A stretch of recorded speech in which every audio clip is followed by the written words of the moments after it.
Bonjour à tous et à toutes, j'espère que vous allez bien. On se retrouve aujourd'hui pour une nouvelle vidéo. Ça fait un petit moment que j'ai pas filmé et pas posté sur la chaîne parce que j'étais un petit peu occupée et puis que j'avais surtout beaucoup la flemme. Vraiment, je suis passée par une période très vite sur YouTube où j'avais envie de rien, ça me saoulait. Les vidéos que j'avais tournées, j'avais pas envie de les monter.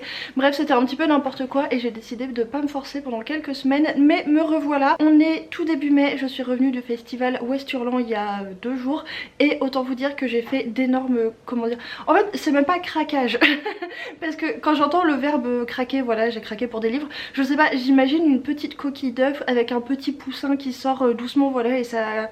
Voilà, ça craquelle la coquille de l'œuf, vous voyez, enfin c'est assez mignon, c'est un petit craquage. Là c'est vraiment pas le cas, on est vraiment au niveau au-dessus, au niveau supérieur du craquage, au point que c'est plutôt de type un tracteur est passé sur la coquille d'œuf. En plus, avant d'aller à Westurland, j'ai passé une semaine à Dijon et à Lyon je suis passée à Gilbert Joseph et j'ai aussi fait quelques achats d'occasion. Je suis passée à Trollune, la librairie d'imaginaire, parce que j'avais réservé un livre. J'ai pas de problème particulier avec ma pile à lire, c'est pas quelque chose qui m'angoisse particulièrement et quand ça dépasse je me dis pas oh là là, faut tout de suite que je réduise. Mais je dois dire que là, l'afflux d'un seul coup d'autant de livres, ça me déstabilise un petit peu. Forcément les mois à venir, je pense que je ferai très attention à ce que je fais rentrer dans ma pile à lire, parce que j'ai pas envie non plus que voilà, ça soit hors proportion. Enfin bon bref, cette introduction est déjà beaucoup trop longue. Alors je vais commencer par vous présenter les livres que j'ai achetés à Lyon. Donc je suis passée à Gilbert Joseph pour acheter des trucs d'occasion. J'ai pris Pollen de Joël Winterberg. J'ai lu la première phrase du résumé, je me suis dit bon ok allez je le prends. Sur Pollen, une civilisation matriarcale, utopiste et pacifiste maîtrise la reproduction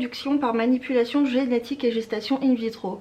Pour éradiquer la violence, elle a fait naître un garçon pour 2 filles et relégué ses guerriers sur un satellite. Mais toute société de contrôle porte en elle les germes de la rébellion. Un classique de la SF féministe française, lauréat du prix Rosny, est né 2003. Je me suis donc fait avoir dès que j'ai lu le mot matriarcal sur la couverture et rébellion un petit peu après. Ensuite un achat qui était prévu, celui-ci j'ai pris All Clear de Connie Willis qui est le tome 2 du distique Blitz, qui est donc la suite de Blackout, que j'ai beaucoup aimé, qui raconte comment des historiens du futur, enfin voilà des années 2060, parviennent à retourner dans le passé pour étudier l'histoire, et on va suivre un groupe d'historiens qui vont étudier chacun des endroits différents et à des périodes différentes la Seconde Guerre mondiale, mais quelque chose va mal se passer et en fait la technologie qui leur permet de voyager dans le temps ne fonctionne plus et des espèces d'incohérences commencent à se produire.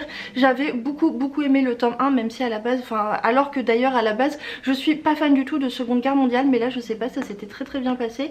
Donc j'ai pris la suite qui est un énorme pavé. Je pense que je vais essayer de le lire bientôt parce que sinon j'ai peur que la taille me décourage et que en plus voilà, j'ai tout en tête du tome 1, donc ce serait cool que je lise ça bientôt.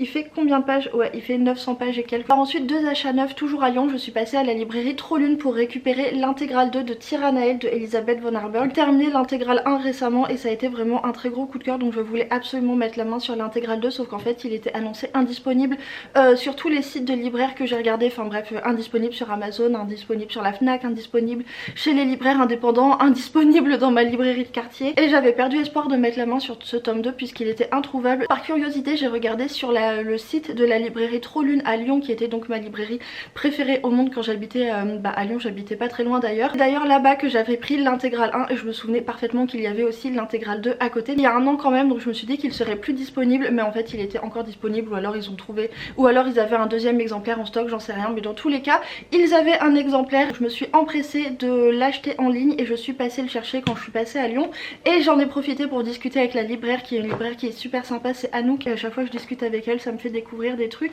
et elle m'a parlé de Paideia de Claire Garand, qui est un livre que vous avez peut-être pas mal vu passer sur Instagram, mais je savais pas trop si ça me faisait envie ou pas parce que c'est les éditions La Volte, et pour moi les éditions La Volte c'est trop rattaché à Alain Damasio et vraiment ça me file presque la nausée, mais celui-ci il avait l'air très cool. Mais du coup la libraire m'a dit que c'était son coup de cœur ultime pour l'instant et qu'elle avait vraiment adoré, donc je me suis laissée tenter. Mais dans le futur l'humanité s'est quasiment éteinte et en fait on a choisi des petites filles pour devenir des reproductrices, et on va envoyer ces petites filles dans l'espace pour qu'elles fassent voilà, renaître l'humanité par la force de leurs entrailles, donc autant dire que c'est un petit peu glauque. Voilà pour mes achats à Lyon, et rapidement je vous montre les services presse que j'ai reçus. J'ai reçu Soroland de River Solomon en poche aux éditions que j'ai lu. River Solomon c'est une autrice que j'avais adorée avec l'incivilité des fantômes, mais je n'avais pas réussi à accrocher à Les Abysses, qui est une toute petite novella. Je je me suis mise plusieurs fois dessus et j'arrive pas à passer les 50 premières pages, donc j'ai laissé tomber. Mais celui-ci il m'intrigue énormément, ça a l'air d'être un petit peu étrange. On va suivre une femme dans une espèce de secte qui tombe enceinte et qui va s'échapper dans la forêt, sauf qu'il va se passer des choses un petit peu étranges dans cette forêt. Ça a l'air d'être vraiment très cool et j'ai très hâte de découvrir ça. J'ai reçu toujours des éditions, j'ai lu Le Pays sans lune de Simon Jiménez dans leur collection Nouveau Millénaire, qui est d'ailleurs ma lecture en cours, même si j'avance très doucement dessus. Pour l'instant ça me plaît vraiment pas mal, même si c'est très étrange. Simon Jiménez c'est aussi l'auteur de Cantique pour les étoiles que j'avais absolument adoré, qui avait été un gros coup de cœur en science-fiction dans la même collection, et donc bah forcément je me suis jetée sur celui-ci quand je l'ai reçu, et bah, je vous en parlerai bientôt. Et de la part des éditions La Talente, j'ai reçu 5 chemins de pardon de Ursula Le Guin, mais je crois que celui-ci je vous l'ai déjà montré en vlog.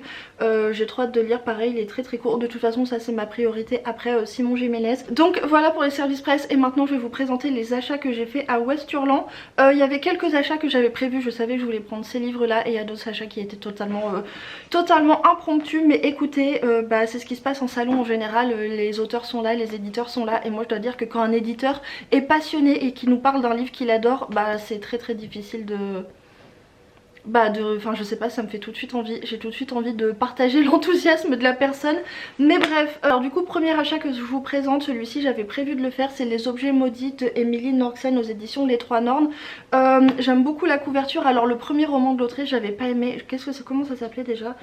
Bref, je sais plus comment ça s'appelait, mais je l'avais lu pour le Plib, j'avais quand même déjà pas mal avancé dans ma lecture et j'avais abandonné parce que vraiment je m'ennuyais. Mais alors celui-ci me faisait très envie, le côté un petit peu horrifique, en plus apparemment il y a une inspiration plutôt dans l'univers de Ghibli et tout, donc ça m'attirait pas mal. On est dans un univers de fantasy où en gros les objets vont aspirer la rancune et la méchanceté des humains et se transformer en monstres. Il y a des personnes qui sont chargées de chasser ces monstres, en gros c'est ce que j'ai compris du résumé. Je suis passée au stand des éditions Argile et c'est là que j'ai fait le plus gros craquage. Alors j'ai pris 3 battements, un silence de Anne Fakouri, mais pour le coup celui-ci j'avais prévu de le prendre. C'est le livre d'une autrice qui est malheureusement décédée avant que ce livre là paraisse, puisqu'elle a été très malade. Je dois dire que cette histoire me touche énormément, je trouve ça affreux, et vraiment j'ai une grosse pensée pour sa famille, pour ses amis et pour les gens qui ont participé à la conception de ce livre, parce que dans des conditions pareilles ça devait être pas très pardon, voilà c'est l'émotion, ça devait pas être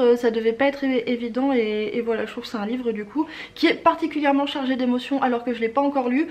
C'est une histoire de famille et une histoire de faille, donc autant vous dire que ça m'a fait très envie. En plus j'adore la couverture, enfin vraiment, je vous avais prévenu de toute façon, je vous avais prévenu que les éditions Argile allaient être ma nouvelle obsession. Sur le même stand il y a un livre qui m'a attiré l'œil, c'est Sous le vent de la liberté de Christian Le Hourrier, qui est un gros pavé quand même, que je trouve vraiment très beau, et d'ailleurs que j'avais vu quelques jours auparavant dans la médiathèque du village de ma grand-mère à Saint-Méloire-des-Ondes. Ils avaient ce livre là, et donc du coup voilà, enfin bref ça m'a fait rire. J'ai regardé le résumé et c'est là que l'éditeur a commencé à m'en parler et que je me suis fait totalement... Quel est le mot que je cherche ? Totalement fait embarquer par son enthousiasme, parce que c'est un roman historique où on va parler notamment de révolte, de révolution. Et d'ailleurs en fait je vous avoue que là encore je suis vraiment un cliché de moi-même, j'ai entendu le mot révolution et je me suis dit bon d'accord je le prends, mais je dois dire que je regrette peut-être un tout petit peu cet achat, puisque déjà il n'était pas prévu du tout et qu'en plus c'est même pas de la fantaisie. En fait l'éditeur m'a tellement embarqué dans son truc que je me suis même pas rendu compte qu'il parlait pas de magie, qu'il parlait pas de... voilà, que c'était pas de la fantaisie, c'est juste du roman historique, ce qui n'est pas du tout ma tasse de thé à la base. Mais bon je pense que je vais quand même le lire, puisque bon maintenant je l'ai acheté, et que en plus en fait je me dis, si l'éditeur a réussi à me hyper autant en m'en parlant, c'est que a priori ça devrait quand même correspondre à mes goûts. Donc voilà, mais je vous avoue que celui-ci qu'est-ce qui s'est passé? Ensuite toujours sur les grands formats, je suis passée au stand du Chat Noir et j'ai pris Lupus in Fabula de Jérôme Accouche, puisqu'en fait c'est un auteur que je connaissais un petit peu vaguement de nom comme ça et que je voyais passer de temps en temps sur Instagram. Mais en fait on a eu l'occasion de discuter la veille du festival dans des circonstances que je vous raconterai dans une autre vidéo, et c'était un mec vraiment super sympa. Enfin bref, ça m'a donné très envie de voir ce qu'il faisait et de découvrir son univers d'écriture de contes, puisqu'on va avoir le grand méchant loup et le petit chaperon rouge, mais dans un univers steampunk. Un achat qui n'était pas tout à fait prévu, mais j'ai quand même très envie de découvrir l'autrice.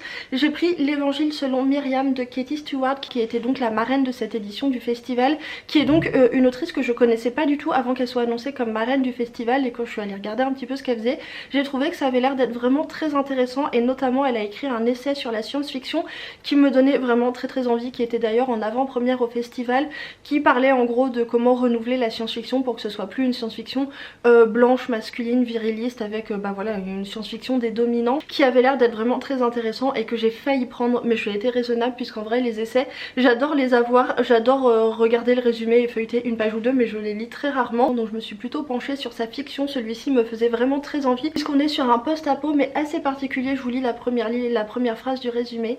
À seulement 16 ans, Myriam est chargée d'écrire le livre de la vérité qui manque à sa communauté de survivants de l'apocalypse. Franchement ça a l'air incroyable, ça a l'air là encore hyper original, enfin j'ai super hâte de découvrir ça.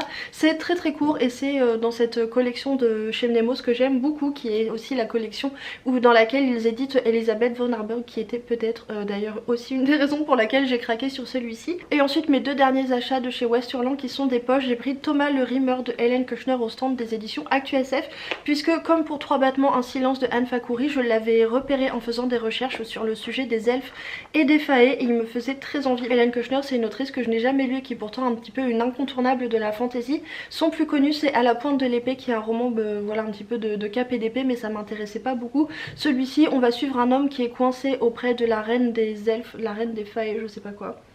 Non, voilà, il accepte le baiser de la reine des elfes, celle-ci l'emporte pendant 7 années dans un pays aussi magique qu'inquiétant. Thomas devient alors le pion de la reine autant que de la partie qui l'oppose au chasseur. Et ensuite je suis passée voir Florian Soulas et je lui ai pris Les Noces de la Renarde, qui est de la fantaisie inspirée des contes japonais, donc ça me faisait très envie. Et donc voilà pour mes achats à Westerland, comme vous pouvez le voir j'ai pas été raisonnable du tout. Ensuite deux autres livres qui sont rentrés dans ma pile à lire, c'est Les étoiles sont légion de Cameron Hurley, qui m'a été donné par Cornelius puisque lui il n'avait pas prévu de le lire, ou alors il l'a commencé, il a pas aimé, je sais plus. Dans tous les cas il avait demandé si ça intéressait quelqu'un et moi j'étais très intéressée pour le lire, donc il me l'a ramené à Westerland. J'ai également reçu ma participation au projet Silex, donc du roman Kérodette de Hélène Néra, qui je dois dire a un petit peu tardé à arriver. Alors je sais que les éditions Silex ont eu pas mal de problèmes avec, enfin vraiment que ce projet ça a été une grosse galère pour eux puisqu'ils ont eu des soucis avec l'imprimeur et que ça a beaucoup retardé le projet, mais c'est vrai que comme première expérience avec cette maison d'édition là, c'est pas incroyable pour moi, parce que je trouve qu'on n'a pas eu énormément de nouvelles sur l'avancée du projet. Il est quand même arrivé bien après la date qui avait été fixée. Après c'est vraiment pour des raisons indépendantes de leur volonté, donc je comprends tout à fait qu'ils n'avaient pas le choix, mais voilà. Par contre le livre est vraiment très joli, j'aime beaucoup la couverture et c'est une jaquette parce que à l'intérieur, enfin en dessous c'est cartonné et voilà ça ressemble à ça à l'intérieur. Donc voilà, le livre a l'air d'être très joli, de très bonne qualité et l'histoire a l'air d'être super intéressante. Je vais vous lire le résumé à nouveau parce qu'il est très court. Dans la forêt qui entoure les murs de Kérodette, des ombres se sont mises en mouvement. Reva, bras armé et fille adoptive de la famille régnante Bélégan, a le devoir de rassurer la cité. Pourtant, plongée dans les bois et le passé qui entoure Kérodette, une question s'impose. Peut-on s'opposer à la nature ? Donc voilà, ça a l'air d'être vraiment très sympa et j'ai là encore hâte de lire tout ça. Donc voilà pour ce book haul qui a très considérablement augmenté ma pile à lire, mais je dois dire que c'est pas plus mal puisque ça faisait quand même quelques temps que je vous disais que j'avais assez envie de renouvellement dans ma pile à lire pour pour avoir des nouveautés. Donc là en nouveauté vraiment j'ai ce qu'il faut. Et maintenant il n'y a plus qu'à lire tout ça, donc je pense que je vous en parlerai prochainement en vidéo. Je vais essayer de pas non plus me mettre la pression parce que me connaissant je vais forcément me mettre la pression, mais je vais essayer de prendre les choses avec des contractions et c'est pas grave s'il y a des livres qui restent longtemps dans ma pile à lire. Ce ne sont que des livres et ce n'est pas gravissime, donc voilà, du coup c'est tout pour cette vidéo book haul. J'espère que ça vous a plu, que ça vous a fait découvrir certains titres. Sur ce je vous souhaite de bonnes lectures, une bonne semaine et on se retrouve bientôt pour une nouvelle vidéo.